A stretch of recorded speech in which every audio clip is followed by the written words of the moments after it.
Guys, kalian pernah nggak ngerasa kalian udah sholat, udah puasa, tapi tetap aja kadang diri kita tuh ngerasa stres, ngerasa cemas, bahkan kadang ngerasa hidup itu hampa. Atau ada juga yang ngerasa ibadahnya itu biasa aja, tapi hidup dia tuh kayak tenang banget. Kadang malah orangnya luwes aja, nggak gampang marah, apa-apa dibawa ceria. Assalamualaikum warahmatullahi wabarakatuh. Saya Rizka Fauzia dari kelas 2G Program Studi Komunikasi Penyiaran Islam semester 2 UIN Syarif Hidayatullah Jakarta. Saya ingin membuat video ini untuk menyelesaikan tugas akhir dari mata kuliah studi Islam yang diajarkan atau dibimbing oleh Pak Chandra.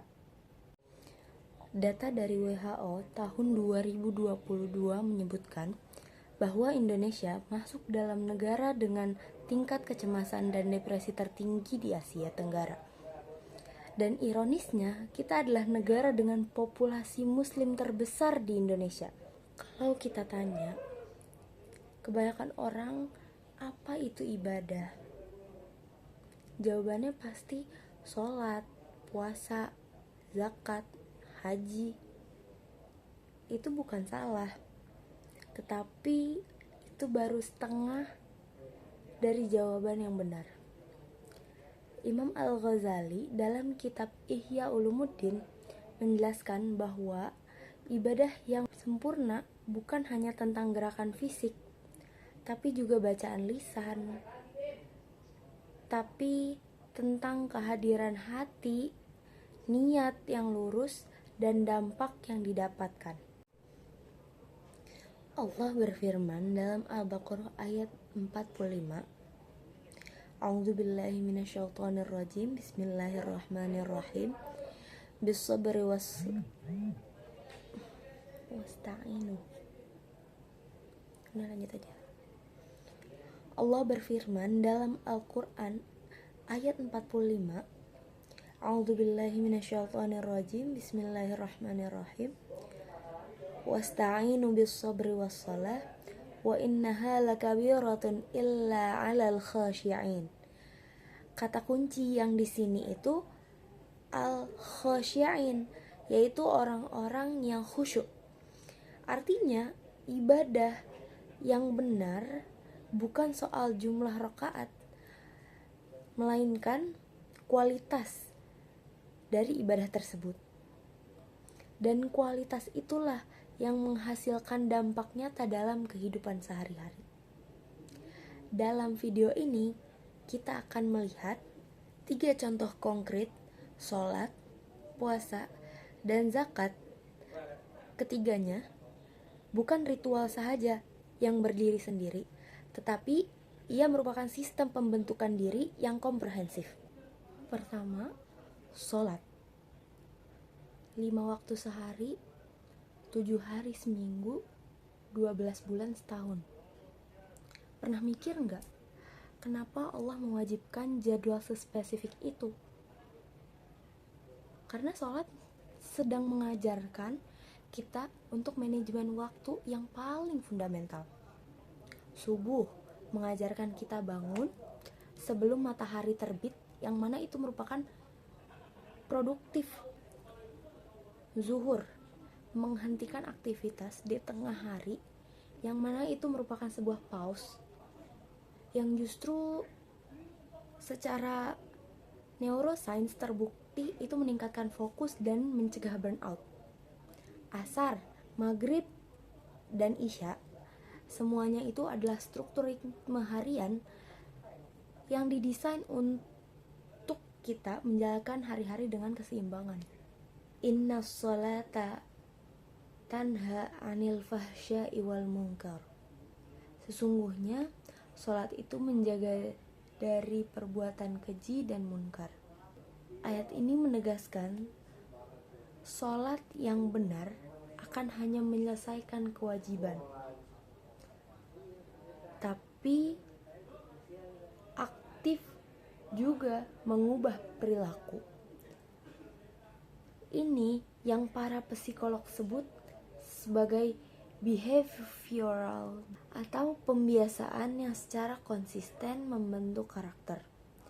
Dan soal mindfulness, sebelum ada aplikasi meditasi, sebelum ada yoga retreat berbayar, kaum muslim sudah punya yang namanya sujud. Posisi kepala yang lebih rendah dari jantung yang secara medis itu dapat terbukti merangsang sistem parasimpatetik alias respon yang membuat tubuh kita menjadi lebih rileks. Ibadah yang kedua, puasa. Bayangkan setiap Ramadan lebih dari 1 miliar muslim di seluruh dunia melakukan sesuatu yang sangat luar biasa. Mereka menahan lapar dari makan, minum, dan bahkan mereka menahan diri dari hal-hal yang membatalkannya. Bukan karena mereka terpaksa, tapi karena lillahi ta'ala. Apa yang sedang dilatih? Self-control. Kemampuan untuk tidak mengikuti setiap dorongan dari hawa nafsu.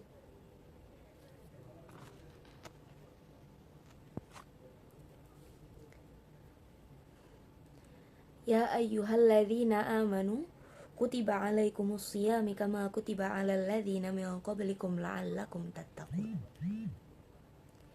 Wahai orang-orang yang beriman, diwajibkan atas kamu berpuasa sebagaimana diwajibkan atas orang-orang sebelum kamu agar kamu bertakwa.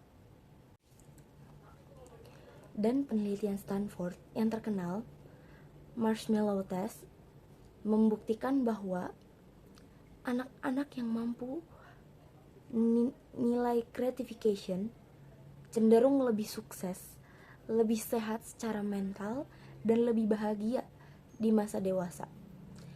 Dan Islam sudah mengejarkan itu sejak 14 abad yang lalu. Sekarang biar saya tunjukkan bahwa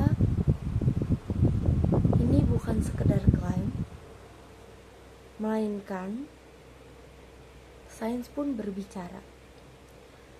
Pertama, di studi Harvard Th School Public Health tahun 2016 menemukan bahwa orang yang rutin beribadah memiliki risiko kematian akibat penyakit kardiovaskular 33% lebih rendah dan 5 kali lebih kecil kemungkinan untuk bunuh diri.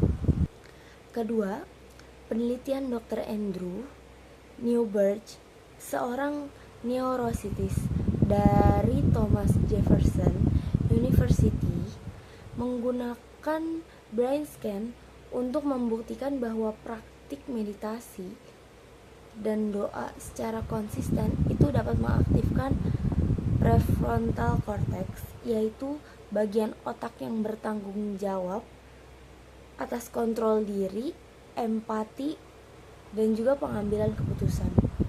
Ketiga, yaitu tentang penelitian intermittent fasting, semakin mengkonfirmasi manfaat fisiologis yang luar biasa, yaitu peningkatan sensitivitas insulin dan penurunan peradangan, serta yang paling menarik ialah peningkatan BDNF, brain derived neurotrophic factor, yaitu protein yang mendorong pertumbuhan sel. Jadi, kembali ke pertanyaan di awal, kenapa ada orang yang ibadahnya banyak tapi hidupnya tetap kacau? Jawabannya mungkin karena ibadah yang dijalankan itu hanya sebagai formalitas belaka. hanya sebagai daftar checklist yang ditandai tanpa penghayatan, tanpa niat yang dalam, tanpa memahami apa yang sedang dia lakukan.